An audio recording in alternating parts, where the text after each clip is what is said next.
All right, welcome back to the channel. You know this is about cheating Tyson Fury, but this time it is your boy Teddy Atlas on his fight game or whatever his show's called that pretty much with his co-host tells you that Tyson Fury was juicing.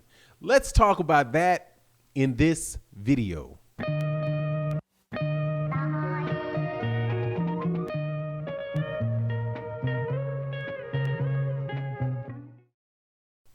First things first, Tyson Fury, in my opinion, is the biggest cheater in boxing and should without a doubt have an example made of him for the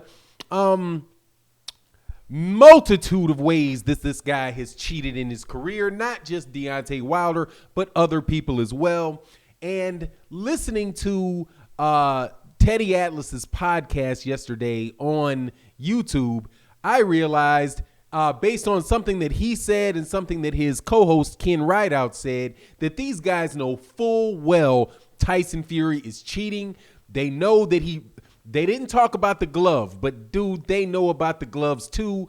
But they talked about performance enhancing drugs, and they talked about it in the context of Daniel Dubois' loss to Joe Joyce, right? And in the middle of this conversation where they are doing their best to salvage the career of Daniel Dubois, who got beat up by one punch, a jab to the eyeball, in the midst of trying to repair this dude's career, because clearly they were riding for Daniel Dubois, they mentioned something about Joe Joyce and this incredible physical transition that he went through in just a few short months, right? And they showed a before and after picture. One, Joe Joyce was actually, I think he was in a fight and he looked kind of swollen, right? Kind of full faced. And then another one when he was working out and he's flexing and you see the six-pack abs and all that.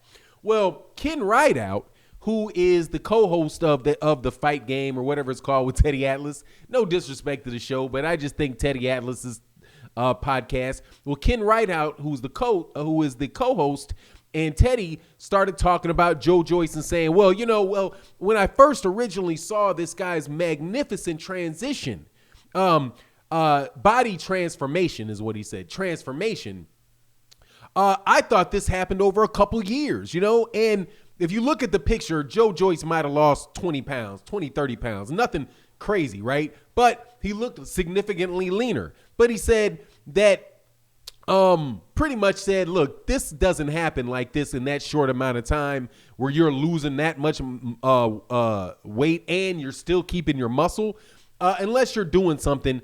And then Ken Rideout,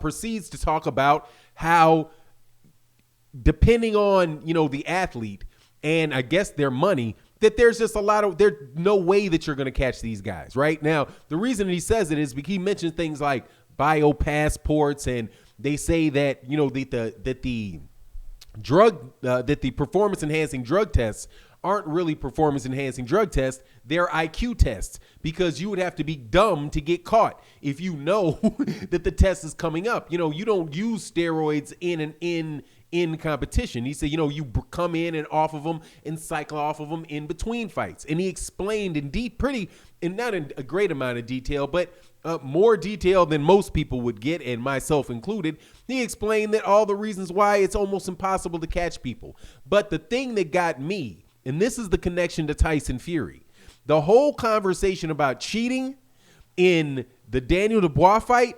when he's talking about Joe Joyce being on steroids, that's not even close to what Tyson Fury did, right? These guys are looking at what Joe Joyce looks like after a couple months of training.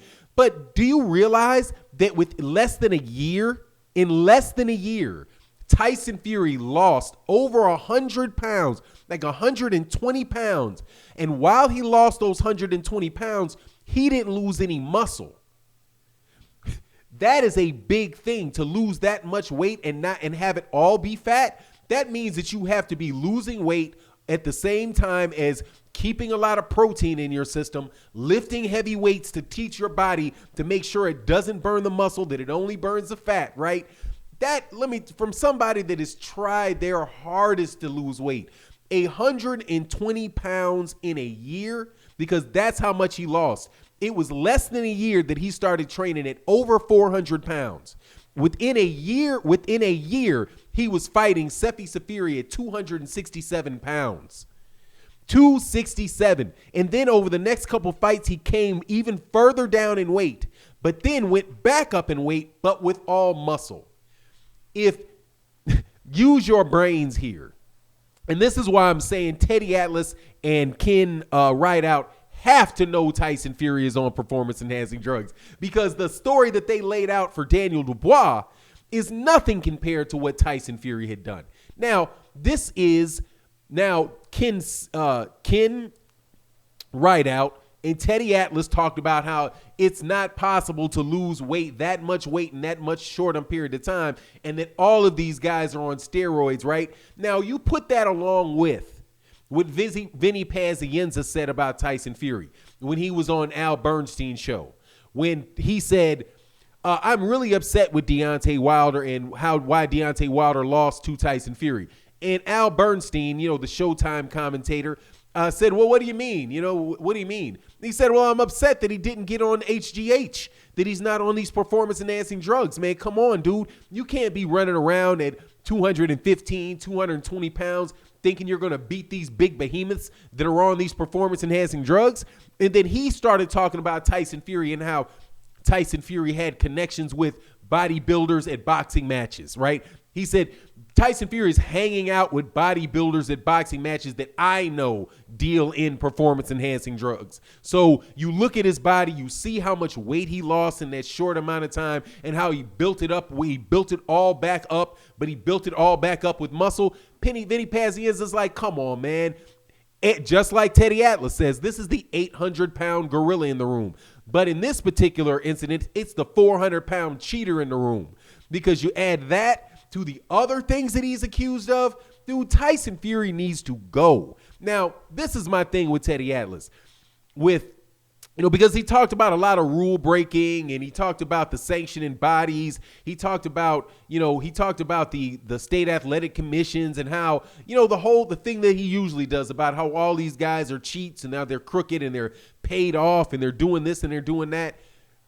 Why are you so willing to mention it casually when you're trying to support Frank Warren's fighter or a major promoter's fighter, but you won't say anything about it when people are saying all this stuff about Deontay Wilder, right?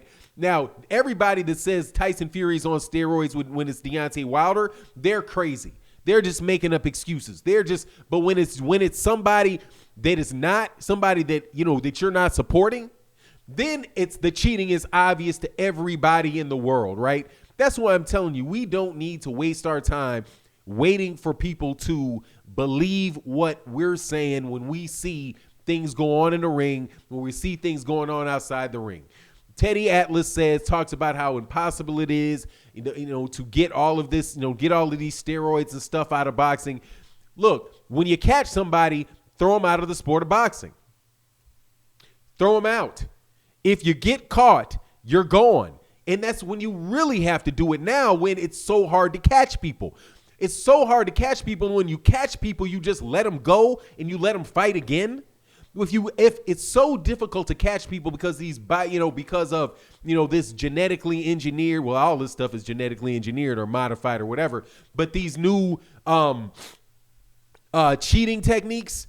And Ken Ryder said, you're not going to be able to, USADA or WADA's not going to be able to catch until somebody rats them out and lets them know, hey, this is how you go about doing it. Well, hey, if you catch somebody on steroids, maybe that's your rat. Maybe you use them to try to figure out how everybody else is cheating, and you stay ahead of in using biometric passports, whatever it is. Whatever the case is, even if you can never completely stop cheating, because you can't.